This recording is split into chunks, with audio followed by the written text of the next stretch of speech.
Hello, welcome to Bob's Dungeon. My name is Bob, I'll be your host. And it's the spooky season, so being such, we're taking a look at different horror games and so forth. So, in this video, we're going to take a look at some zombies. Now, the book we're going to look at, I've talked about before in some different lists I've done, but I've never actually had a dedicated video to this book. And so with this video, we're going to take care of that. We're going to look at The Zombie Hack. This book has 36 pages and a copyright of 2017. It was published by Bloat Games, and all of the artwork in this book is in black and white, and it's pretty decent. So let's go ahead and look at that artwork.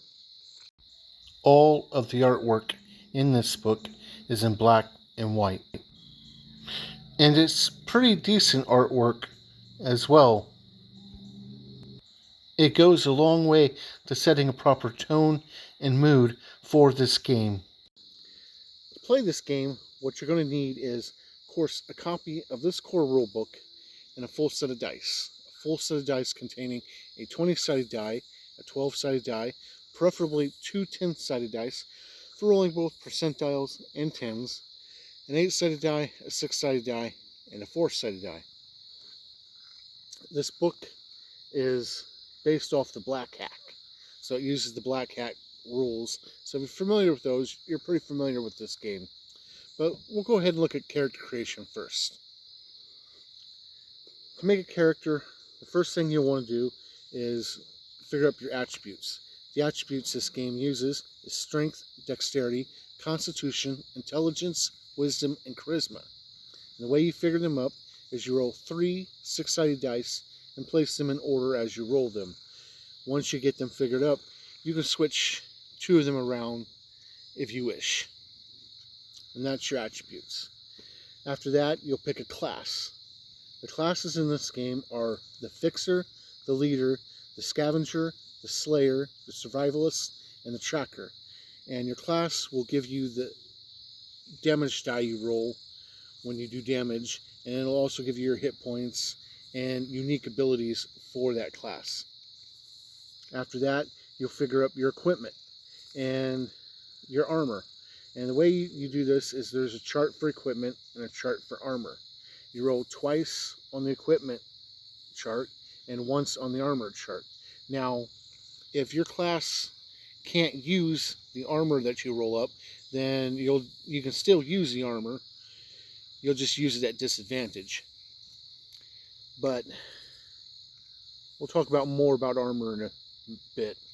After you get your equipment, you figure out your money. You roll 3d6 times 10, and that's how much cash your character has.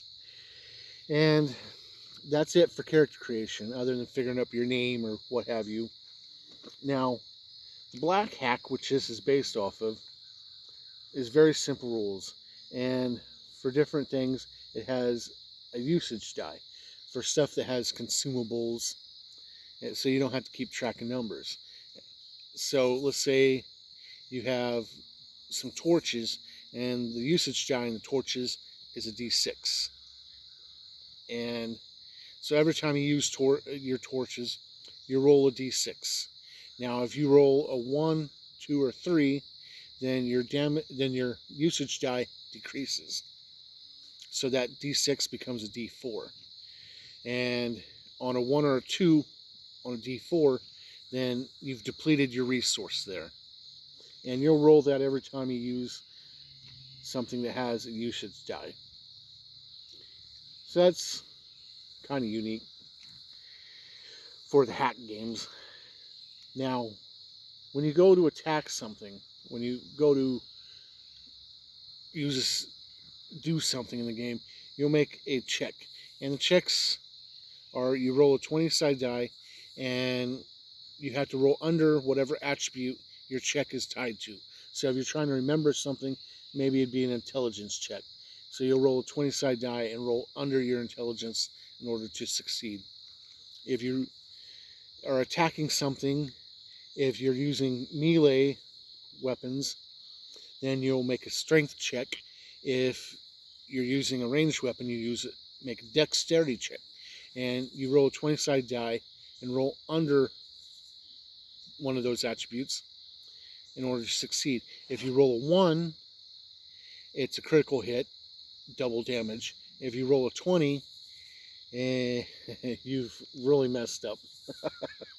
It's a critical failure. So anyway, that's pretty easy.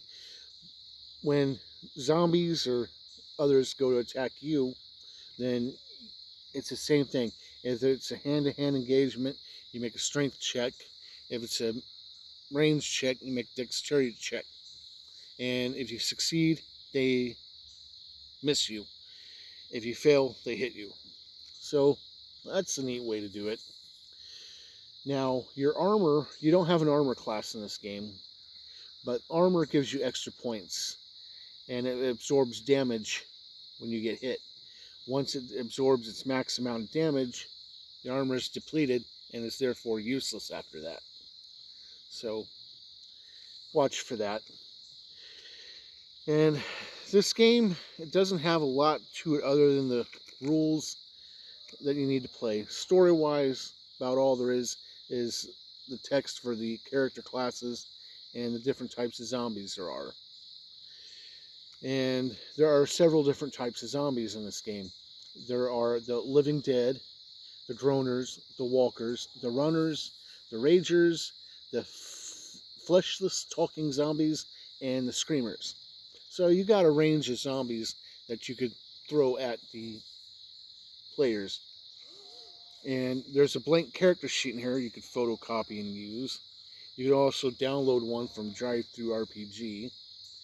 And that's really all there is to it. It's very light, very small book, but it gives you a lot of leeway so you can create your own story, your own setting, and just use the rules presented here. And this brings me to 3 questions. Would I play a character in this game?